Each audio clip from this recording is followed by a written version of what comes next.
Hey guys, it's Matt Wenning at WenningStrength.com, and today we're going to talk about at-home training tips. But before we do, make sure you guys subscribe to Patreon to help us with the channel, number one. And number two, we have developed a manual for this during the COVID pandemic that will help you tremendously with people with minimal equipment.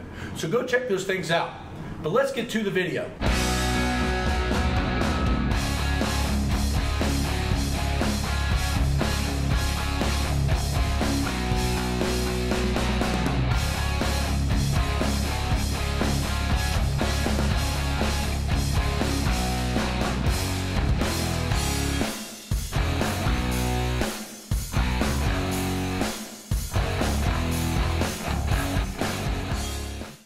The first thing that I would do is I would focus on isolateral movements if I didn't have any equipment. What does isolateral mean? Well, it means single arm or single legged. Why would we do that? Well, there's been a lot of studies and people that are very high up in the industry, i.e. Mike Boyle, that have talked a lot about the advantages of training isolateral to bilateral. My personal opinion is I think there needs to be a mixture of both. But there is a lot of data that's showing that isolateral has very similar results to heavier bilateral stuff. Now, getting away from all the performance things, this means you need less equipment, less weights to be able to do isolateral movements and get really, really good results. So, instead of doing a regular barbell back squat that requires a rack, plates, and dumbbells, plates, what we would be able to do is we would be able to do step-ups. Now, we could do step-ups if we're just beginning with our own body weight. We could do step-ups with kettlebells. We could do step-ups with dumbbells, or we could just find things around the house to grab.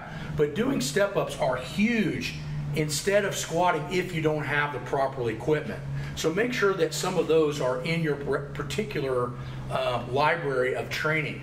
The next thing is you can make these step-ups even more difficult. How?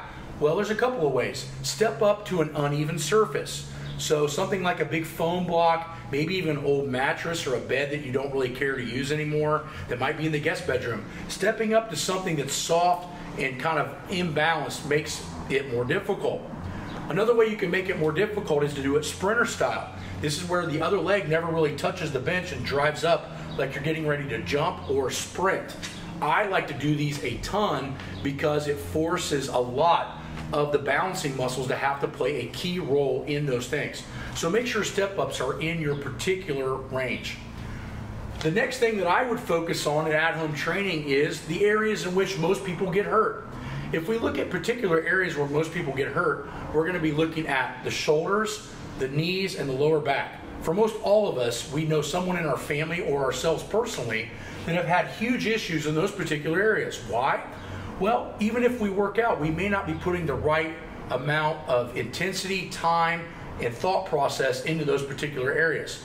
For example, if we look at the shoulder is a ball and socket joint. It has a lot of muscles going a lot of different ways, doing a lot of different things.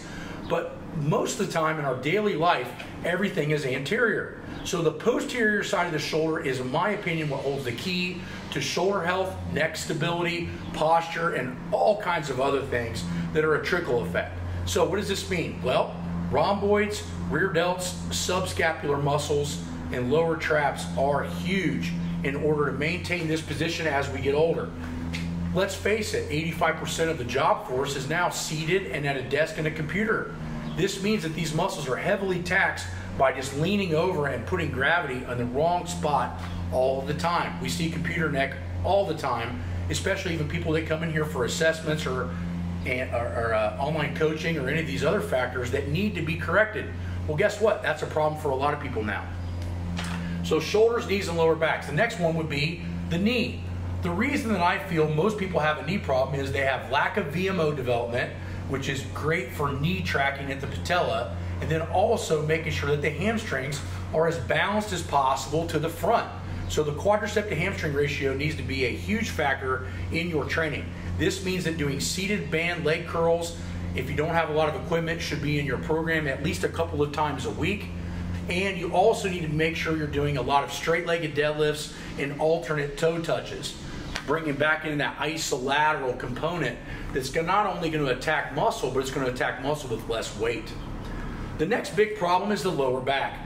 Most of you guys are going to have a lower back issue because your glutes don't fire.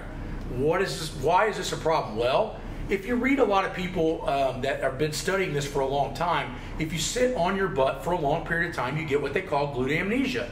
This means that your lower back and your quads pretty much take over everything, and your glutes no longer work anymore, or not as efficiently. We see this a lot at the fire department. The guys are sitting around hanging out at the fire department most of the day, and then bam, they get this huge run. They got to go run on an overweight patient, take him to the hospital. They pick it up, and boom, their back's blowed out.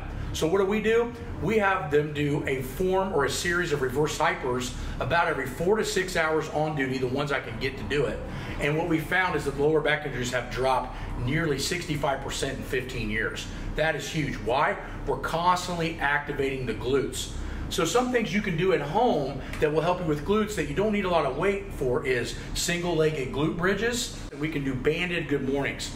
All of these are going to be very, very good at turning on the glutes and making sure that you're not having problems there. So I guess in reiterating on isolaterals or at-home training tips, you need to be using isolateral movements as much as possible. The reason for that is we can get a lot of bang for our time, effort, energy, and minimal equipment. So if you need more help, go to wenningstrength.com, check out the minimal equipment manual or the at-home training manual, and also hop on online coaching where we have all kinds of great ideas to help you get better with minimal stuff. Talk to you later.